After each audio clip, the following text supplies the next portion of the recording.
Hi guys! Hi, I'm Pooja. I'm Amit. So we just got married in December. So we wanted to start this YouTube video more so for people that are kind of like us, that want to start businesses, are a little afraid, but just want to go for it. So we thought it'd be really good for those people to kind of watch our process from the beginning, step by step, like coming up with ideas to getting licenses and permits to getting the product and getting the website up. So we're going to talk all about that. But first, I think it's important to kind of know us. Yeah. So we met last year, well, almost 2 years ago now, and we got married in December. Yeah. Right. So I remember when we first met, our first conversation were about the businesses that both of us were pursuing individually. Mine was a clothing company. Yeah, and mine was a medical consulting company. But let's rewind. Actually, on her Match.com profile, she talked about her online business. Yeah. And that was partly the reason that I was attracted to her. I thought she was rich. Yeah. Little did he know that I was very unorganized, but I did have a company. He built the website for me, actually, so that's how we got closer. Mm-hmm. That's pretty much our whole year of dating. He was building this website, but we both have a really, really big passion for business and entrepreneurship. So, and we've always been talking about different ideas to pursue, or different startups, or sometimes just different get-rich-quick schemes. Yeah. So for our honeymoon, we went to Vietnam and Cambodia. But if you rewind a year ago, we were in Thailand. And one thing we both learned about each other is how much we really, really liked their Thai coconuts. Mm-hmm. So we come back from Vietnam and Cambodia, and go ahead. Yeah, and I'm craving these coconuts. These were spectacular. They were really, really good. Right? I'm like, you know what people would like? They would like a subscription service where they get coconuts every month. Right? Yeah. Thai coconuts. Thai coconuts. Fresh, young Thai coconuts. Yep. Very sweet. So I'm like, how can we go about doing this? All right, we came up with a name called Tasty Cocoa, which I thought was an awesome name. Yep. And we were going to send everyone coconuts every month in the mail. Turned out that no one else wants coconuts. Well, actually, let's talk a little bit about this. We had to go through it. We're just like, all right, well, how many coconuts? What kind of box do we need? So I'm at that from work. He would come home with all these cardboard boxes. We never had the coconuts though, but we went to the supermarket. We measured them with an iPhone. We're like, how many iPhones is a coconut? Right. Okay. And then he would measure it in the box and be like, all right, I think we can safely do 6. But holy crap, the shipping was like $20 or $30. I was like, so what are we going to charge people $80 for 6 coconuts when they can go to the supermarket and get them for less than 1/3 of that cost? He's like, people will do it. The rich people will do it. Let's just launch. And get customers, yeah. Right? So, being the supportive wife that I am, I was like, okay, sweetie, we'll do it. Yeah. And he got the website up because he's just really good like that. He's like a tech geek, which is great because you need him. So he put up this website, and then we're going on our part 2 honeymoon, which we went to Mexico. Right. 24 hours into it, okay? He paid for Google ads, he paid for Facebook ads. So if one of you guys got them, I'm so sorry. Because it's not, we don't even have the company good anymore. Ads. Oh yeah, great ads, But we worked on it quite a bit. 24 hours into it, we got 1,500 views, but no likes. And 0 orders. And 0 orders. Yeah. So what he does is he looks over at me and he's like, sweetie, you can have the company. You can be 100%. You are the CEO. Just take over the company. So we decided that was a fail. Right. I guess the day after, I was still thinking about different ideas. Mm-hmm. And I had read about a grilled cheese company. I mean, imagine this, right? You're getting grilled cheese sandwiches in the mail every week. It's not my idea. I stole it from London. Some company from London. Anyway, I'm like, we should do that here. People love to get grilled cheese every week in the mail, and they'll make it in their office. I tried to tell her about this, and she was very lukewarm. She did not support me that much. I was getting a little mad. I was like, how come you're not supporting me? This is the best idea in the world.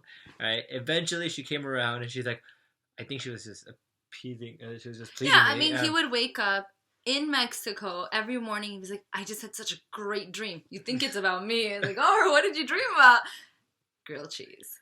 He's like, these toasty bags, I looked them up. He's like, we can get them from this cross. We'll do it for $9.99. Mm-hmm. America loves grilled cheese. I'm like, okay, sweetie, who's going to come up with the recipes? Yeah. I mean, honestly, who's going to come up with the recipes?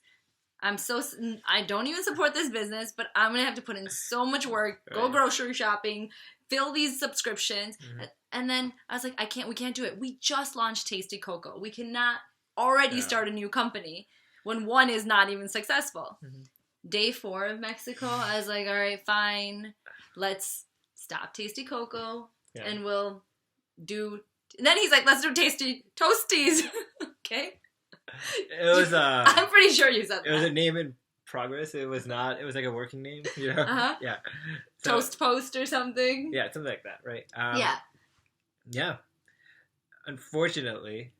So I don't even think it's unfortunate. It was great conversation, and as a joke, I was just like, you know what would be great is when people cancel their subscription, we should send them, I know this is terrible, but I was like, we can send them fart in a box. They open the bag and it smells like fart. Actually, if you guys have ever tried those jelly beans, there's a game with jelly beans, and there's jelly beans that taste like fart. It's disgusting. I don't know what fart tastes like, but you know what I mean. And then... What did you say? He said something about perfumes. Okay, I can't really recall the exact conversation. People perfumes every month. Oh, this is what he does. He loves to take my ideas, but it's okay because he's my husband. So he said something about perfumes, and I was like, holy crap. I was like, sending people perfumes would be amazing.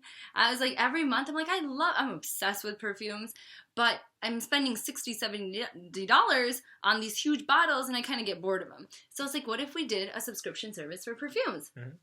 And we're like so excited because we're thinking this is like a genius idea. We run to our room. So we're like, let's do it. We can do it differently.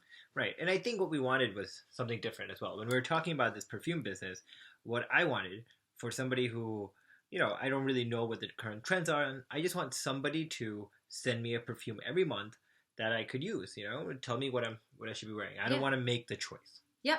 Yeah. And so because we do travel quite often, over a few years ago, I bought a little travel perfume. It's about that small. And I take it everywhere. It's great. I don't need to ever check in my bag because I don't have any liquids larger than that. Normally my perfume is. His is. So he's always checking in his bag, and I'm not.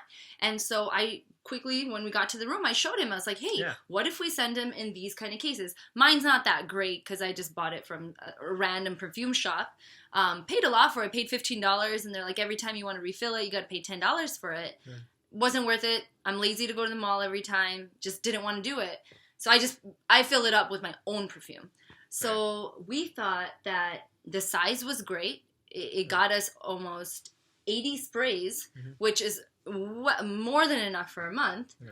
So he's like, the size is perfect. And it was a 5 ml size. Right. But then comes the hard part, right? We got to come up with a name for this company that's catchy and sexy. Mm-hmm. So... Also, where are we going to get perfume from? Where are we going to get the actual containers? How are we going to mail it? How are we going to get customers? Yeah. I mean, all of this. We had a list of things, and we knew 2 things. Our price point, we wanted to make it affordable for any person. Right. So we decided we're going to do a $9.99 price point. Mm-hmm. Okay? That was the first thing we knew. And the second thing we knew was we love perfume. So it's going to work. It's going to work. Well, I mean, I think ultimately what happens is when you have a great business idea, you think it's great. In your head, you think it's great, great, great. Like it's $1 million idea. People will say, not really. People will support you. I mean, you're going to get mixed reviews from everyone. But if you truly believe in it and if you're passionate about it, I think you should just go for it. And I think this is one thing, like one idea that we're really passionate about. So we're going to go for it. Right. And we want your help, your feedback, your support. I mean, anything you feel, tell us. Positive, negative, anything. Yeah. We're excited to do our first business together as a married couple. Yeah. And we want everyone to know how we do it. Right. So at the last day of our trip, I think we finally came up with a name. Yeah, but let's wait. I think that should be our next episode. Yep. So we'll tell you about the name and how we proceed from next there. Time. All right, so look for us next week. Bye. Bye.